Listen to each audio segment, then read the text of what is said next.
Olá, meu amigo e minha amiga. Estamos de volta com mais um Portal do José, num dia de grandes paradoxos aqui no nosso país que nos chamam a reflexões muito importantes.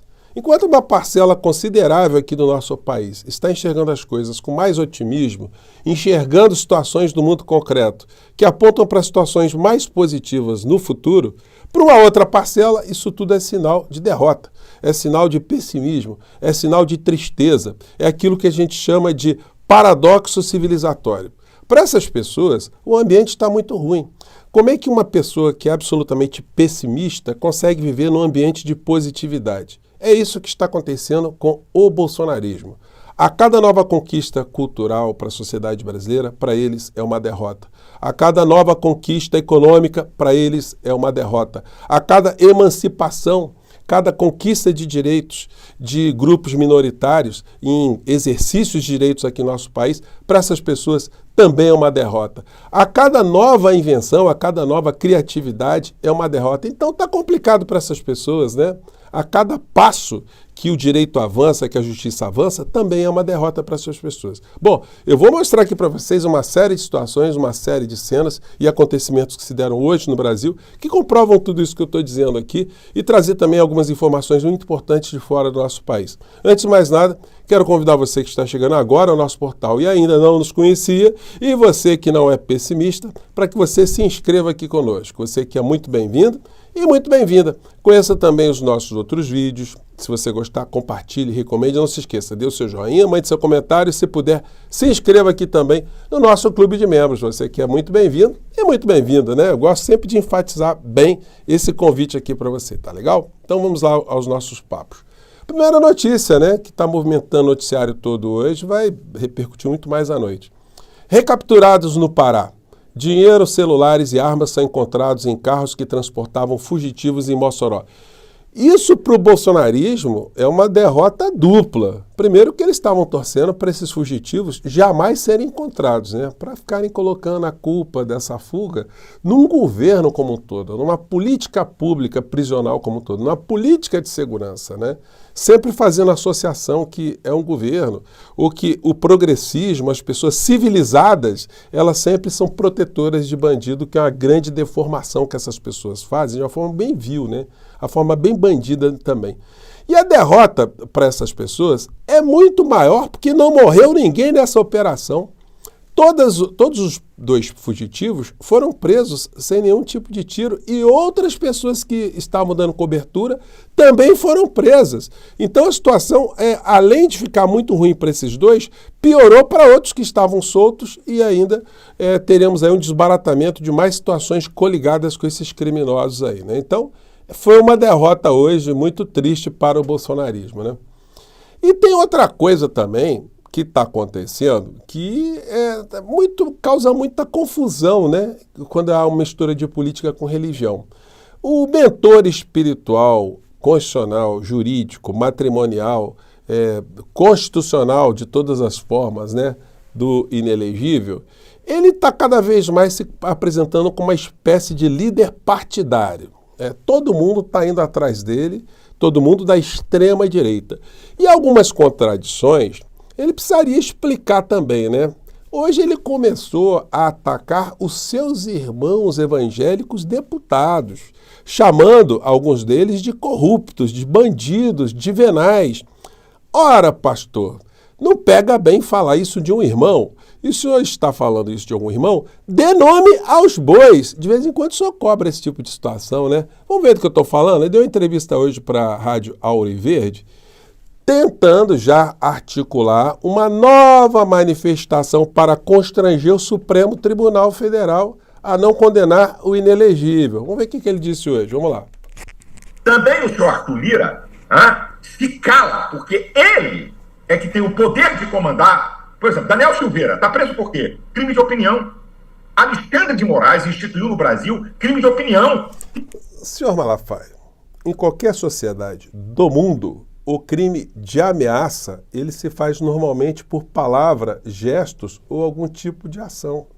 Uma pessoa pode ficar simplesmente em silêncio e cometer um crime, desde que ela faça um gesto. Aquele gesto de cortar o pescoço, aquele gesto de dar tiro, sei lá, algum gesto que aponte para a pessoa de uma forma ameaçadora. Então, isso que o senhor está falando é uma grande conversa fiada para enganar trouxa, mas trouxa que acaba depois indo em cana também, né? Mas esclarecido esse ponto, vamos avançar aqui. Crime de opinião é para ditaduras. Esse cara está preso por quê? Porque mandou matar alguém? Porque roubou? Não, por opinião. O cara está preso. Ele ameaçou, seu Malafaia. Se eu dissesse que eu gostaria muito de pegar o senhor pela frente e bater no senhor com um gato morto e só parar de bater no senhor quando o gato miasse, o senhor acharia isso apenas uma palavra? Sobretudo se eu tivesse de fato uma pinta com capacidade de exercer isso que eu estou dizendo, ou mais, né, que eu estivesse estimulando pessoas a fazerem esse tipo de coisa. Por muito menos um outro entrou no aniversário de uma pessoa inocente e desferiu um monte de tiros nessa pessoa e matou. Então não venha com essa conversa, né? Que o senhor está cometendo uma insanidade, um mau caratismo, induzindo as pessoas a acreditarem que indução a crime é uma coisa comum, né? Mas ele avança. E quem é o responsável por essa palhaçada e essa safadeza? O presidente da Câmara. Não estou aqui isentando os outros deputados. Lamento e tenho que dizer que tem deputados evangélicos. Opa, deputados evangélicos. Calados, omissos, covardes, vendidos para governo. Tá? Sabe qual é a coisa mais triste na política brasileira, meu amigo? É ver uma direita, escute isso aqui, a direita, o centro-direita, é maioria na Câmara e no Senado. E por que não se impõe? Porque estão comprados por cargos no governo. O senhor citou os evangélicos aí, deputados, no meio desse bololô, comprado por cargo. Isso tem um nome, né? Corrupção ativa e passiva. Então, os irmãos evangélicos deputados, o senhor está mencionando aí, são corruptos, bandidos, criminosos. O senhor faria um belo serviço, né? Pelo menos o senhor deixaria as coisas mais claras para sabermos quem são os irmãos que são os verdadeiros Judas, né? Bom, então vamos avançar aqui, porque a criatura está muito em evidência ultimamente e ele está causando também muitas tristezas, né, nesse seio da direita, né? Ele passou a ser o líder. Bom, e a tristeza vai aumentando, porque o Poder Executivo, o presidente Lula, teve com a governadora de Pernambuco, inaugurando a estação elevatória de Arco Verde, em Pernambuco. Gente, eles são de partidos diferentes, né? E a governadora estava ali se derretendo na cerimônia, né? E do que se trata essa elevatória, né? Teve esse filmete muito curtinho, que foi passado antes para as pessoas saberem do que se trata. Por muitos anos aqui faltava água porque também faltava trabalho e iniciativa. Mas agora a coisa mudou. As obras da adutora do Agreste estão sendo retomadas. Graças a Deus. Serão 1.500 quilômetros de adutoras que vão abastecer 23 municípios da região, beneficiando 1.300.000 pessoas ao final da primeira etapa. Passava mais de mês sem chegar água e agora com a adutora. Bom, esse foi o filmete. E aí, o seguinte, né? As pessoas presentes fizeram o discurso e o presidente Lula lá deitou e rolou, né? Ele brincou ali porque a terra dele, Pernambuco, a governadora de Pernambuco também fez um discurso político muito interessante também, né? E foi muito elogiada, e depois falou o presidente Lula ali no seu ambiente, no seu habitat. E aí, enfim, tirou onda, né? Companheira Luciana, vocês sabem, foi vice do Paulo Câmara. Aí tirou onda no evento aí. Estava em casa, enfim, o que aumenta a tristeza dessas criaturas, né? Na sequência, o presidente Lula foi inaugurar uma fábrica de medicamentos, a Hemobras, que vai tornar o Brasil autossuficiente em remédios que a gente importa, provocando uma grande economia, além de incentivando bastante ali a planta industrial, a área industrial ali em Pernambuco, né? Então, dias muito interessantes. E o que sobra para o bolsonarismo? Bom, eles não fazem, gente, nenhum tipo de crítica no plano econômico, né? O que não é uma coisa para a gente ficar muito contente também, não. Porque quando a gente vê uma coisa como essa aqui, ó, os elogios de Paulo Guedes a Fernando Haddad em conversas com empresários. Isso significa o quê? que as matrizes da economia do nosso país não foram modificadas pelo governo Lula. O que se fez foi dar uma arrumada, mas se atendeu ali toda uma filosofia neoliberal do Estado brasileiro. Aquele negócio do teto de gastos, de se conter investimentos sociais, porque quanto mais sobra dinheiro, mais esse dinheiro fica circulando na especulação, mais rende dinheiro para aqueles que têm títulos do Tesouro Nacional.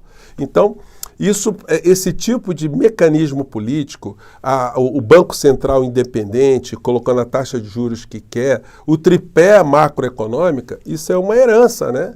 O déficit fiscal sempre que é colocado nas pautas todos os dias. Então, isso não é uma coisa muito legal da gente ficar batendo palma, né? Que o modelo anterior foi apenas melhorado um pouquinho, mas ele está fazendo com que algumas conquistas sociais elas se ampliem, mas estruturalmente o Brasil, para vencer o grande abismo que nós temos, teríamos que ter mais um freio de arrumação com coisas mais contundentes e importantes, né? É sempre importante a gente salientar esse aspecto crítico. Então sobra para essa extrema-direita apenas a futrica. Eles ficarem torcendo para o criminoso que fugiu não ser preso. Uma futrica. Vai o filho do presidente Lula aparece em matéria como uma pessoa que agride mulheres ou que agrediu mulher. Bom, isso aí é a polícia que está sendo investigada. Nenhuma pessoa do campo progressista vai ficar batendo palmas para alguém que agride uma mulher se esse fato aconteceu. Agora, a grande calhordice é que esses bandidos da extrema-direita, eles nunca levantam um dedo em relação a essas pautas. Muito pelo contrário, eles debocham, fazem todo tipo, eles dizem que isso é um esquerdismo, que isso é politicamente correto, eles como são contra essas pautas civilizatórias, então eles não têm moral alguma para ficar falando, agora ficam criticando que o volume de pessoas que morreram de dengue aqui no Brasil é muito grande. Eles mataram 750 mil brasileiros e tem a cara de pau de fazer algum levantamento de alguma área. Eles têm condição de falar em violência quando o clã Bolsonaro é totalmente infiltrado, ramificado, mancomunado, acumpliciado com milícias aqui no Rio de Janeiro. Então é gente muito bandida, né? E aí o Flávio Bolsonaro aqui criticando a fala do Zé Dirceu com esse tipo de texto aqui ridículo. Escutem a fala desse senhor. Sem rodeios, ele defende a implantação do socialismo e comunismo no Brasil. Eles não vão desistir. O que são coisas absolutamente mentirosas. Para essa gente, não sendo de extrema-direita, você é comunista. Não tem escapatória. Se você não reproduzir os mesmos textos insanos, derrotistas, para baixo, anticivilizatórios dessa gente, você sempre será um comunista. Então, é por isso que essas distorções todas fazem com que essas pessoas fiquem muito tristes, muito abatidas com o avanço do processo civilizatório. Mas, para desespero deles, o tempo não para e a civilização também não para de avançar. É por isso que nós estamos aqui e essas pessoas vão ficar muito tristes ainda, né? Gente, eu vou ficando por aqui. Um grande abraço e até o nosso próximo encontro. Filas que andam. Tchau!